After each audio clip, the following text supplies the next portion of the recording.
Hello everyone, आप सब कैसे हैं। मैं उम्मीद करता हूं कि बहुत अच्छे होंगे और अपनी पढ़ाई को बहुत अच्छे से कर रहे होंगे। मैं आकाश कुमार बढ़ाना आईसीटी वर्चुअल क्लासरूम में आपका बहुत बहुत स्वागत करता हूं मेरे प्यारे बच्चों। जैसा आपको पता है मेरे प्यारे बच्चों, बेसिकली मेरे प्यारे बच्चों 12th क्लास है और 12th क्लास में हमारा चला ह्यूमन ज्योग्राफी चैप्टर नंबर 8 हम लोग पढ़ रहे हैं। अंतर्राष्ट्रीय ट्रेड के बारे में हमने पढ़ा। सारे ट्रेड के पैटर्न को हमने पढ़ने का प्रयास किया कि कहाँ कहाँ से किस प्रकार का ट्रेड होता है और किस किस पैटर्न में होता है, कि हम लोग जो आपका जल से किस तरह का व्यापार करते हैं, पाइपलाइन के माध्यम से क्या क्या आता है, क्लियर है। और हम पोर्ट ट्रेडिंग में क्या इंपॉर्टेंस है, कैसे कैसे पोर्ट से कहाँ कहाँ पर आपके ट्रेड होते हैं, कौन कौन से बड़े आपके ट्रेडिंग पोर्ट्स हैं, उनको हमने देखा। वायुयान से किस तरह से ट्रेड होता है, नेशनल और इंटरनेशनल, स्टेट और आपके इंटर स्टेट के बीच का जो आपका ट्रेडिंग सिस्टम है उसको समझने का हमने पूरा सा प्रयास किया और जानने का प्रयास किया आखिर में क्या हो रहा था। तो कल जो था हम पूरे चैप्टर को आपका देख चुके थे मोस्ट प्रोबेबली, क्लियर है। तो चैप्टर जो है बेसिकली हमारा आपका समाप्त हो चुका है। आज हम लोग चैप्टर पर अपने ऑप्शंस वाले क्वेश्चन है, कुछ बहुविकल्प क्वेश्चन पर आगे बढ़ेंगे और हम चैप्टर को देखेंगे। लेकिन उससे पहले, बढ़ने से पहले मैं वापस एक बात आपसे बताना चाहता हूं। कल हमने कुछ आपका प्रादेशिक व्यापार समूह को पढ़ रहे थे, यानी कि कुछ देश मिलकर एक अपना ग्रुप बनाते हैं, क्लियर है। जैसे आसियान देश बना, आसियान का नाम रखा गया south south Asian nation of trade करके था ये, ठीक ठीक। अब क्या बना, ये आपका एक ट्रेडिंग पॉइंट बना, एक ग्रुप बना आसियान। इसमें कुछ कंट्री हैं, जैसे मैंने बताया कल आपको कि 11 कंट्री है। इनका मुख्यालय कहाँ है, जकार्ता इंडोनेशिया में। ये लोग क्या करते हैं, 11 लोग मिलकर आपका एक ग्रुप बनाकर अपना आपका ट्रेड करते हैं। ट्रेड कहाँ कर सकते हैं, विश्व के अलग अलग देशों के साथ ट्रेड करते हैं, क्लियर है। किन किन वस्तुओं का उपयोग करते हैं, तो इसमें देखेंगे एग्रीकल्चर बेस्ड भी चीज है, मैन्युफैक्चर बेस्ड भी चीज है, और नेचुरल गैस भी है, पेट्रोलियम भी है, एनर्जी भी है। इन सबका यानी कि एग्रीकल्चर और उसके साथ साथ आपका खनिज, और खनिज के साथ आपका जो हमारा विनिर्माण वाली चीजें हैं, सॉफ्टवेयर वगैरह डेवलपिंग, जो काल पुर्जे हैं वो भी, और साथ में हम आपका एनर्जी का भी एक्सचेंज वगैरह करते हैं। और इनकी कोशिश क्या है कि आर्थिक विकास हो, संस्कृति समन्वय रहे, शांति स्थापित हो और प्रादेशिक स्तर एक दूसरे को साथ लेके चलने की कोशिश इनकी हमेशा रहती है। तो आप देखते होंगे आसियान समिट होता है और हमारे देश से प्रधानमंत्री और अधिकतर जो है आपका प्रधानमंत्री, जो हमारी आपकी समिट होती है बड़ी बड़ी, इनमें जाते हैं और इनके साथ हम लोग ट्रेड साइन करते हैं, क्लियर है। भारत में जो चीजें नहीं उगाई जाती या जिन चीजों का उत्पादन कम है, तो हम क्या करते हैं, बाहर से आयात करते हैं। तो हमारी कोशिश रहती है कि जो आपके व्यापार समूह है, हम उनसे क्या करें, इन चीजों को खरीदें, वापस ले, ताकि हमको क्या हो, कम दरों पर वो चीजें प्राप्त हो और हम अपने देश में उनको लेकर इस तरह से बांटे कि जो लोग उत्पादन कर रहे हैं वहां उनको भी नुकसान ना हो और हम जो आम उपभोक्ता लोग हैं उन तक सुनिश्चित रूप में ये चीजें पहुंच जाएं और ये सुनिश्चित कर पाए कि भाई किसको किस रूप में मिलेगा। तो इस तरीके से क्या होता है, हमारे यहाँ बहुत सारे ग्रुप बने हुए हैं वर्ल्ड में। अब जैसे मैंने कल आपको बताया यूरोपियन यूनियन का, इनका एक बहुत बड़ा है कि यूरोपियन की जितनी भी कंट्री हैं वो मिलकर एक ग्रुप बनाती है, जिसको हम क्या कहते हैं, यूरोपियन यूनियन, यानी कि यूरोपियन संघ, ईयू कहते हैं, क्लियर है। और ब्रुसेल्स बेल्जियम में इसका क्या है, हेडक्वार्टर है। ब्रुसेल्स जो आपका बेल्जियम है, इसमें इसका कैसा है, हेडक्वार्टर है, क्लियर है। और ये लोग क्या करते हैं, एग्रीकल्चर बेस है, खनिज है, पेट्रो है, केमिकल है, कागज है, आपका ट्रांसपोर्टेशन की गाड़ियां, जितनी भी आप लग्जूरियस गाड़ियां देखते हैं और लग्जूरियस जो भी आइटम आते हैं आपके आर्टिफिशियल आइटम वगैरह, ये सब कहां से आते हैं, यही आपके ईयू जो है आपका यूरोपियन यूनियन क्या करता है, आपका ट्रीट करता है, क्लियर है। अच्छा, ये लोग ट्रेड करते हैं तो एक तो पहली बात, ये चीजों को बड़ा अपने हिसाब से बेच करते हैं देश के साथ, और ये स्पेसिफाई करते हैं कि आपस में मिलकर भी हम इस चीज का ट्रेड करेंगे, आप इसका करो, आप इसका करो। और ये भी डिसाइड करते हैं कि हम इस देश को करेंगे, आप उस देश को करो, हम ये वाला रीजन कैप्चर करेंगे, आप वो वाला रीजन कैप्चर करो। तो जब भी ट्रेड को लेकर कोई पॉलिसी बनती है तो ये समूह अपने आप डिसाइड करता है, यानी कि ऐसा नहीं हो रहा कि सब देश अलग अलग फैसला ले रहे हैं, नहीं, ये सब मिलजुल कर एक साथ चलकर फैसला लेते हैं, केवल आपका ट्रेड पोजीशन में। इसमें केवल ट्रेड के लिए, ऐसा नहीं कि हर चीज फैसले लें, केवल ट्रेड में ये आपका एक साथ मिलकर अपना फैसला लेते हैं, क्लियर है। जैसे हमने देखा है अमेरिकन इनिशिएटिव एसोसिएशन को हमने देखा, नॉर्थ अमेरिकन फ्रंट को हमने देखा, ओपेक को देखा, ये बड़ा फेमस चल रहा है आजकल ओपेक, क्लियर है, ओपेक को। और मैंने आपको कल बताया था कि ओपेक में वेनेजुला ऐसी कंट्री है जो आपका साउथ अमेरिका है, क्लियर है, कि साउथ अमेरिका जो कॉन्टिनेंटल की एकमात्र आपका कंट्री है वेनेजुला, और वेनेजुला क्या करती है, आपका नेचुरल जो आपका तेल है, कच्चा क्रूड ऑयल वगैरह और गैसेस वगैरह का बहुत अच्छा प्रोडक्शन करती है, बड़े मार्क्स लेवल पर करती है। अब वेनेजुला को अगर आप देखोगे तो क्लियर है। तो फिलहाल वेनेजुला की जितनी पॉलिसी है वो कौन बना रहा है, आपका यूएस इसको आपका टेक ओवर किए हुए है। क्लियर है। तो ये सब क्या है, ओपेक। कभी आपसे पूछ लिया जाए कि ओपेक क्या है, तो आपको पता होना चाहिए, organization of petroleum export countries. तो जो लोग तेल का व्यापार करते हैं उनका एक व्यापार समूह देश है, यानी कि वे देश जो आपका पेट्रोलियम का निर्यात करते हैं या उनको बेचते हैं, उसका एक समूह है ओपेक। तो कभी भी आपको कंफ्यूजन नहीं होना है कि ओपेक क्या है, किस प्रकार से काम करता है, सारा आपके सामने लिखा हुआ है। वियना ऑस्ट्रिया में इसका क्या है, मुख्यालय है। जो वियना है इसमें इसका मुख्यालय है। क्लियर है। यहाँ पर आपको दिखाई देगा कि वियना ऑस्ट्रिया। क्लियर है। और खनिज तेल वगैरह ये सारी चीजें इसके अंदर एक एक करके हम लोग इनको देख सकते हैं और बात कर। क्लियर है।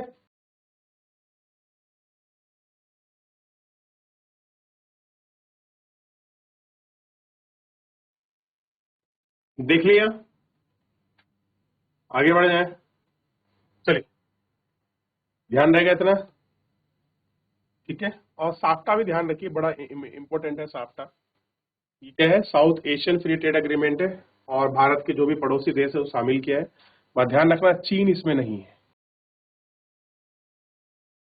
साफ्टा में सबसे मजबूत स्थिति अगर आप किसी की देखोगे तो भारत की है, और बांग्लादेश में जो हैंडीक्राफ्ट मतलब जो हैंडमेड चीजें, एमएसएम इंडस्ट्री है, वहां पर मजबूत थी और उन्हीं का अच्छा भारत में ट्रेड भी होता था। तो भारत इनमें साफ्टा में सबसे मजबूत कंट्री है। ओपेक वगैरह की नीतियां हमारे देश में बड़ा इफेक्ट करती है। हमने सैन फ्रांसिस्को का आपका पोर्ट देखा कि कितना बिजी स्पॉट है ये सैन फ्रांसिस्को। क्लियर है।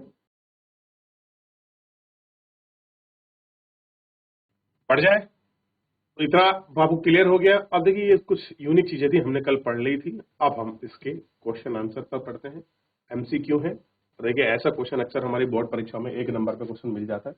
इनकी सबसे अच्छी बात क्या है, पहली बात तो अगर आप पढ़ोगे तो आपको क्लियर हो जाता है कि भाई कौन सा ऑप्शन है। 2 ऑप्शन आप बहुत आसानी से एलिमिनेट कर सकते हो, उनको हटा सकते हो, लेकिन 2 ऑप्शन में आपको 50-50 हो सकता है। या अगर आपका आता तो सीधा आप टिक करेंगे और आपका 1 नंबर क्लियर हो जाएगा। क्लियर है। तो इसलिए बहुविकल्प में जो ऑप्शन होते हैं उनमें नंबर भी मिलते हैं और नंबर नहीं भी मिलते हैं। अगर आपको आता है तो सट आपका नंबर एकदम मिलेगा आपको। जैसे पहला है, नीचे दिए गए 4 विकल्पों में से एक सही उत्तर चुने। सही उत्तर क्या है, संसार के अधिकांश महान पतन इस प्रकार वर्गीकृत हैं। कैसे वर्गीकृत है, जो भी आपके महान पोर्ट है, जैसे इसमें नौसेना दिया गया है। क्लियर है। और तैल पतन यानी कि तेल वाले, विस्तार पतन और औद्योगिक पतन। तो इसमें ऑप्शन अगर आप देखेंगे, विश्व के, संसार के या विश्व के अधिकांश महापतन किस प्रकार वर्गीकृत है, तो आपको पता होना चाहिए सब आपका विस्तृत पतन के पोर्ट के अंतर्गत आता है। ठीक है, इसी के अंतर्गत ये आते हैं। ठीक, इसे हम व्यापार पतन भी कह सकते हैं, जो विस्तृत है हम इसको क्या कह सकते हैं, व्यापार पतन। पतन यानी कि पोर्ट। क्लियर है, ध्यान रहेगा इतना। ठीक, अगला देखिए, निम्नलिखित महाद्वीपों में से किसे एक विश्व व्यापार में सर्वाधिक प्रभावित होता है। कैसा है, विश्व व्यापार में सर्वाधिक प्रभाव होता है, ये आपको देखना है। कहां से सबसे ज्यादा, महाद्वीपों में से किस एक विश्व व्यापार का सर्वाधिक प्रभाव, प्रभाव मतलब फ्लो है, उसका परसेंटेज है, जो अपना कंट्रीब्यूट करता है, कौन है सबसे ज्यादा जो स्थिति रखता है। एशिया, यूरोप, अफ्रीका, उत्तरी अमेरिका। अब क्लियर होना चाहिए, उत्तरी अमेरिका में दो देश आते हैं। क्लियर है, आगे तो और भी हैं वैसे, लेकिन 2 मेजर कंट्री हैं। नॉर्थ अमेरिका, अमेरिका आता है, और कनाडा। ध्यान रखिए, हालांकि जो अलास्का वाला रीजन है वो क्षेत्र भी इसमें आते हैं, लेकिन 2 कंट्री मेन है, यूएसए और कनाडा, उत्तरी अमेरिका में। क्लियर है। और चलती किसकी है, यूएस। एशिया, और आप जानते हैं एशिया में कितनी कंट्री है, और एशिया में सबसे अच्छा दबदबा रूस और चाइना का। क्लियर है। उसके बाद है अफ्रीका। अफ्रीका में तो आप जानते हैं साउथ अफ्रीका वगैरह का इनका है। और यूरोप में तो आपको पता है सारी कंट्रियां अपने आप में एक मार्क्स लेवल में रखती है। क्लियर है। हालांकि इसका आंसर यूरोप नहीं होगा, इसका आंसर आपको बताना है। तो आपको पता होना चाहिए निम्नलिखित किस महाद्वीपों में से विश्व व्यापार में सर्वाधिक प्रवाह है। तो मेरे हिसाब से इसका आंसर क्या होना चाहिए, उत्तरी अमेरिका का प्रवाह, व्यापार, प्रवाह, हिस्सेदारी, परसेंटेज जो है उत्तरी अमेरिका की सर्वाधिक हमको नजर।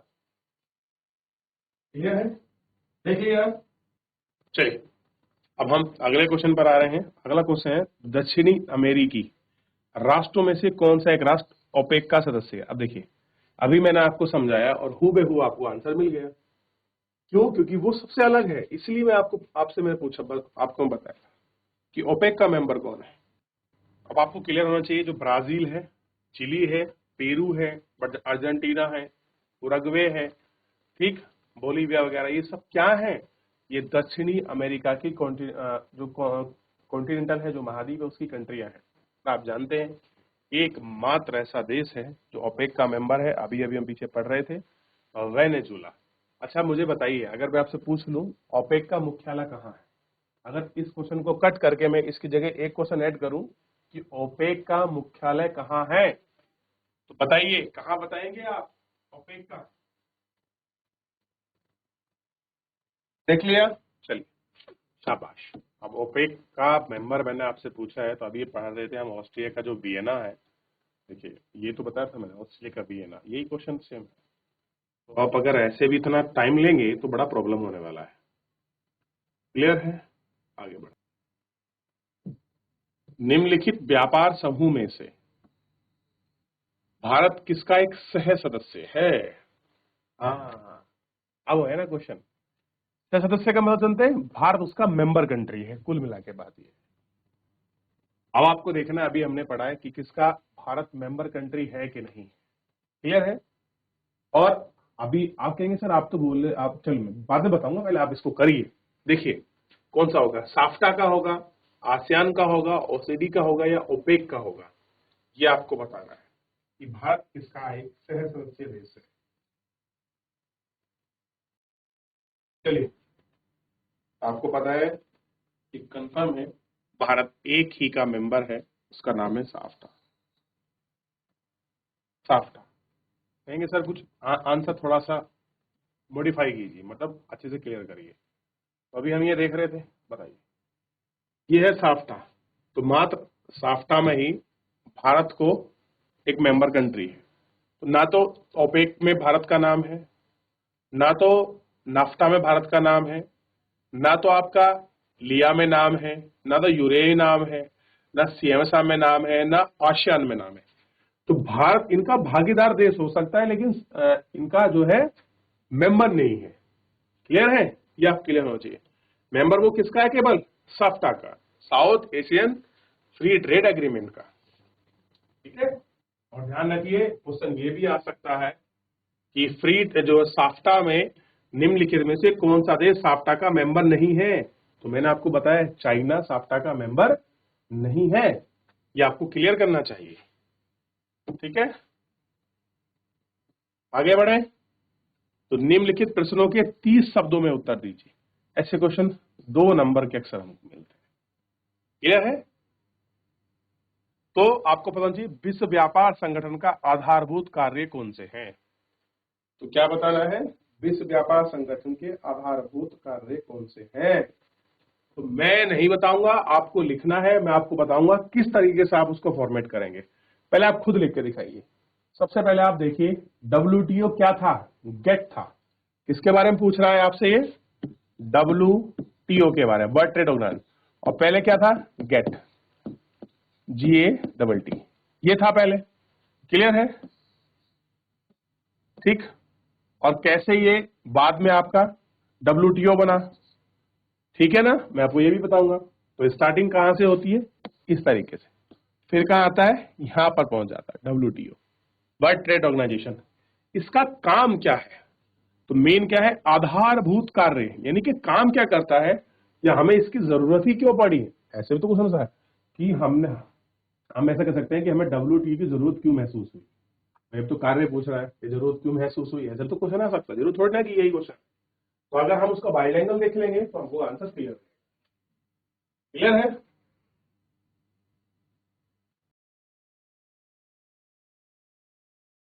चलिए अब हम सीधा पहुंचते हैं WTO पर। जब तक आप उसको पढ़ेंगे नहीं, वहां से क्लियर नहीं करेंगे, तो बस एक वो आपका लिखावट हो जाएगा। तो हम इसे कहां से देखेंगे? अगर हमको लॉन्ग लिखना था तो हम पूरा लिखते, लेकिन उन्होंने पूछा कार्य, तो हम कहां से लिखेंगे? यहां से कि विश्व, अब इसको मैं रेड पेन से लिखूं, येलो से लिखूं। विश्व व्यापार संगठन एकमात्र ऐसा अंतर्राष्ट्रीय संगठन है जो राष्ट्रों के मध्य वैश्विक नियमों का व्यवहार करता है। यह विश्वव्यापी व्यापार तंत्र के लिए नियम और निगमन करता है।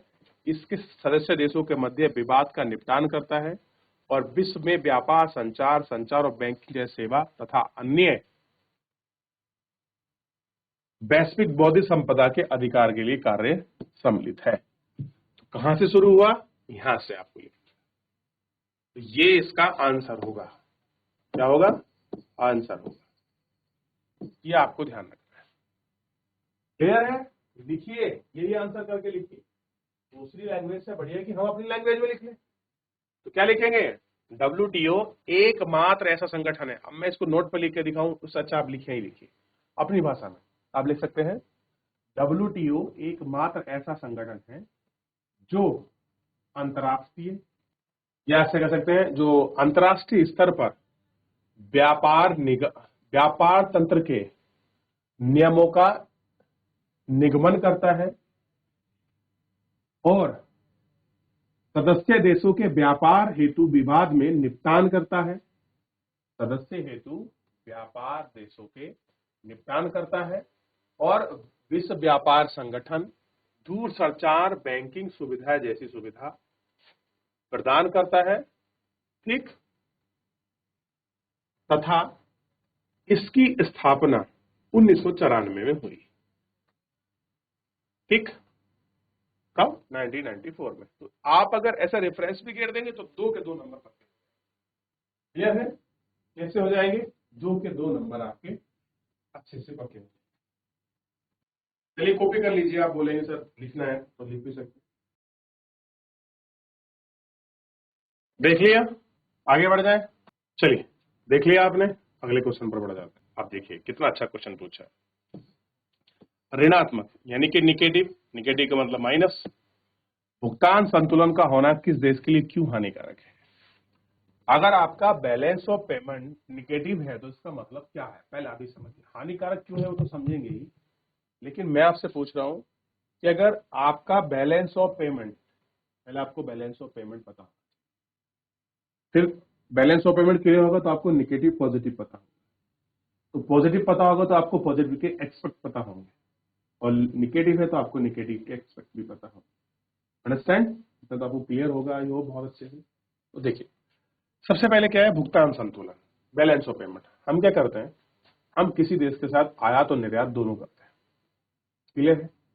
जितना हमने चीजों को मंगाया और जितना हमने चीजों को बेचा, जैसे मान लीजिए हमने किसी चीज का आयात किया, ए वस्तु का, और ये $100 की थी, और हमने निर्यात किया केवल 60 वस्तुओं का। कितने का? $60 का। तो जब हम बैलेंस ऑफ पेमेंट निकालेंगे तो एक्सपोर्ट माइनस इंपोर्ट करेंगे। भाई कितना हमने उनको ट्रेड कर दिया है, कितना उन्होंने हमारे पास भेजा है, हम ये तो निकाल के देखेंगे ही ना। क्लियर है? तो हमने निकाल लिया, तो हमको निकल के आया 40। तो 40 आयात ज्यादा रहा, सरप्लस रहा हमारे देश के लिए। तो ये 40 क्या रहा? एक्चुअल में ज्यादा नहीं रहा, ये निगेटिव है, क्योंकि हमारे देश में हमको $40 ज्यादा आपका देने पड़ेंगे। अब ज्यादा देने पड़ेंगे तो हानिकारक क्या होगा? एक तो हमारा बैलेंस ऑफ पेमेंट बिगड़ा। क्लियर हो गया? तो जो हमारा भुगतान संतुलन था वो हमारा निगेटिव में चला गया। निगेटिव में गया तो क्या हुआ? जो हमारा फॉरेन रिजर्व था वो खाली हुआ। भाई फॉरेन रिजर्व खाली होगा। क्लियर हो गया? और साथ में ये भी तय कर रहा है कि हमारे देश में किन किन चीजों की कमी है, कैसा कुछ दिखा रहा है। आइए हम चलते हैं बैलेंस ऑफ पेमेंट पर। भुगतान संतुलन। भुगतान संतुलन एक देश के साथ अन्य देश में आयात निर्यात की गई वस्तुओं की मात्र परिमाण का प्रलेखन है, उनका लेखा जोखा है कि हमने कितनी गुड्स एंड आपका सर्विसेज का ट्रेड किया है। यदि आयात का मूल्य देश के निर्यात के मूल्य का अपेक्षा अधिक होगा तो व्यापार निर्यातक है, यानी कि आपका आयात का मूल्य देश के निर्यात के मूल्य से अधिक होगा। ये अधिक है आयात, निर्यात कम है तो निगेटिव होगा, तो आपका बैलेंस ऑफ पेमेंट निगेटिव यानी कि प्रतिकूल होगा। यदि निर्यात का मूल्य आयात के मूल्य की तुलना में कम है, ये कम है और ये ज्यादा है, तो क्या होगा, आपका बैलेंस ऑफ पेमेंट कैसा होगा, धनात्मक यानी कि पॉजिटिव होगा। क्लियर है? तो अगर एक देश का ऋणात्मक संतुलन होता है तो उसका अर्थ है कि देश में वस्तुओं का क्रय की गई अधिकांश व्यय होता है, अपने सामानों पर वस्तुओं को अर्जित करता है, यह अंतिम रूप से वित्तीय समाप्ति की ओर अभिप्रेरण है। यहां से लेकर और यहां तक आप इसको लिख सकते हैं। देखिए हमने पढ़ लिया दोनों चीजों को, क्लियर हमारे सामने हो रहा है, एक बार देख लें।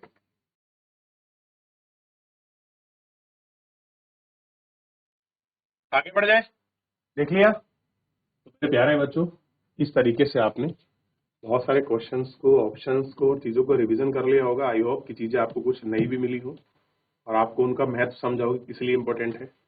और व्यापारिक समूह का निर्माण, तो जहां पढ़ रहे थे व्यापारिक समूह का निर्माण द्वारा राष्ट्रों को क्या लाभ होते हैं, तो अभी ओपेक वगैरह आप पढ़े हैं तो उससे क्या लाभ हो सकता है, आप इसका एक निष्कर्ष कंक्लूजन निकाल सकते हैं। तो चलिए फिलहाल जो है आज के लिए इतना ही, मिलेंगे नेक्स्ट लेक्चर में। तब तक अपना ध्यान रखिए, स्वस्थ रहिए, अपनी पढ़ाई को अच्छे से करते रहिए। मुझसे जुड़ने के लिए बहुत बहुत धन्यवाद।